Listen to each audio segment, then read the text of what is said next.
থেকে কে বলছে তোরে?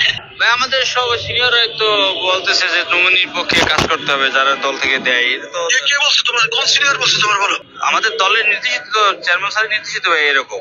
যখন বিএনপি নেতাকর্মীরা আমাদেরকে জানতে চাচ্ছেন যে আমরা আসলে এখন এই পরিস্থিতিতে কি করব, আমরা সরাসরি নির্দেশ দিয়েছি যে আমাদের পার্টির হাইকমান্ডের নির্দেশ যে আমাদের যে নমিনি জোট প্রার্থী আমাদের বিপি সাবেক ডাক্তার বিপি নূর ভাইয়ের পক্ষেই আমাদের কাজ করতে হবে।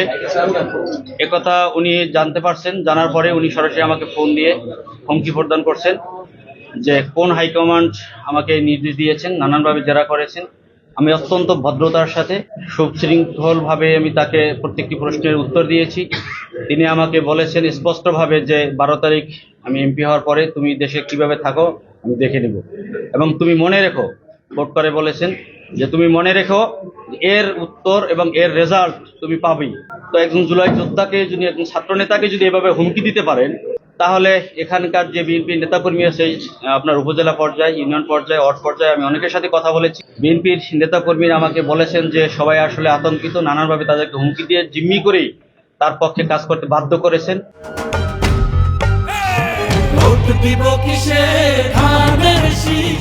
আমাকে সরাসরি নিজে থ্রেট দিয়েছেন। দল থেকে কে বলছে তোরে? ভাই আমাদের সব সিনিয়ররা তো বলতেছে যে নমিনির পক্ষে কাজ করতে হবে যারা দল থেকে দেয়। তো কে বলছে তোমার? কোন সিনিয়র বলছে তোমার বলো? আমাদের দলের নির্দেশিত, চেয়ারম্যান স্যার নির্দেশিত ভাই এরকম। কে বলছে তোমার? বলছে চেয়ারম্যান সাহেব বলছে তোমারে? স্পেশালি আমাকে বলবে কেন ভাইয়া? মানে এটা আমাদের পার্টি নির্দেশিত এরকম যে আমাদের পার্টি থেকে যে নমিনি বা পার্টির যে নির্দেশনা, নমিনি পক্ষেই কাজ করতে হবে। পার্টি নির্দেশনা খালি তোমার জন্য না, এটা সবার জন্য। তোমার সাথে কি বড় নেতা নাই ছাত্র দলের কেউ? অবশ্যই আছে ভাই, অবশ্যই আছে। নমিনির পক্ষে তারা জানে না এই নির্দেশ? সারা বাংলাদেশ সবাই তো জানে। ওই যে অন্য ছাত্র নেতারা জানে না? আমি দিয়ে দিব সিনিয়র নেতৃবৃন্দ এবং দক্ষিণাগলাসীয় জনগণকে বলতে চাই যে আপনারা তাহলে বুঝেন যে এমন একজন ব্যক্তি যদি এখানে এমপি নির্বাচিত হয় এবং তাকে যদি আপনারা নির্বাচিত করেন, তাহলে তাকে যারা ভোট দেয়নি এবং তার পক্ষে যারা কাজ করেনি, শুধু এই অপরাধ, এটা যদি অপরাধী হয়ে থাকে, যদি একজন ছাত্রনেতাকে হুমকি দিতে পারে, তাহলে তাদের জীবনের নিরাপত্তা কি? এই যে বিএনপি নেতাকর্মীদেরকে উনি যে বিপদগামী করলেন, বিএনপির নির্দেশনা, বিএনপির একজন কর্মীর নির্দেশনা, তার দলের নির্দেশনা মানতে দেওয়া হচ্ছে না। আমরা এর তীব্র নিন্দা জানাচ্ছি এবং আমি শঙ্কিত যে আমি ইলেকশন পর্যন্ত আমাদের মনোনীত প্রার্থীকে, আমাদের সাংবিধানিক অধিকার, সেই অধিকারের জায়গা থেকে আমি নির্বাচনে আমার প্রার্থীর পক্ষে কাজ করতে পারবো কিনা।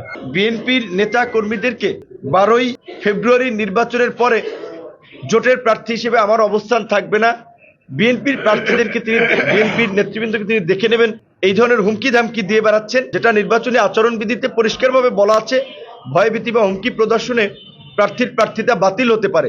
এর পূর্বেও কিন্তু জনাব হাসান মামুন স্বতন্ত্র প্রার্থী, তার বিরুদ্ধে আচরণবিধি ভঙ্গের অভিযোগেও একটি লিখিত অভিযোগ দেওয়া হয়েছিল, কারণ তিনি একজন স্বতন্ত্র প্রার্থী, দল থেকে বহিষ্কৃত হয়েছেন। তিনি তার নির্বাচনী কার্যালয়ে বিএনপির প্রধান তারেক রহমানের ছবি লাগিয়ে, খালেদা জিয়ার ছবি লাগিয়ে মানুষকে বিভ্রান্ত করছেন, এটা তো তিনি পারেন না। বিএনপি থেকে ইতিপূর্বে বহিষ্কৃত হয়েছে জনাব হাসান মামুন, তার মতো একজন ছাত্রনেতাকে যেভাবে থ্রেট করেছেন, আমি এর তীব্র নিন্দা জানাই। সাথে সাথে আমি এটাও বলতে চাই, বিএনপির নেতাকর্মীদের ভয় পাওয়ার কিছু নেই। ওনারা বলেছেন তাদেরকে বিভিন্নভাবে জিম্মি করা হচ্ছে, কাউকে কোরআন নিয়ে শপথ করানো হচ্ছে, কাউকে বিভিন্ন হুমকি দামকি দেওয়া হচ্ছে। আমরা বলতে চাই, হাসান মামুন যেহেতু দল থেকে বহিষ্কার হয়েছে, তাই এই মুহূর্তে তিনি দলের কেউ নেই, কেউ নয়।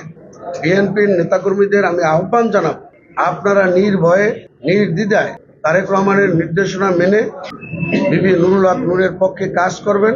কেউ যদি কোনো হুমকি দামকি দেয় আমাদেরকে জানাবেন, আমরা সেটা নির্বাচন কমিশনকে জানাবো।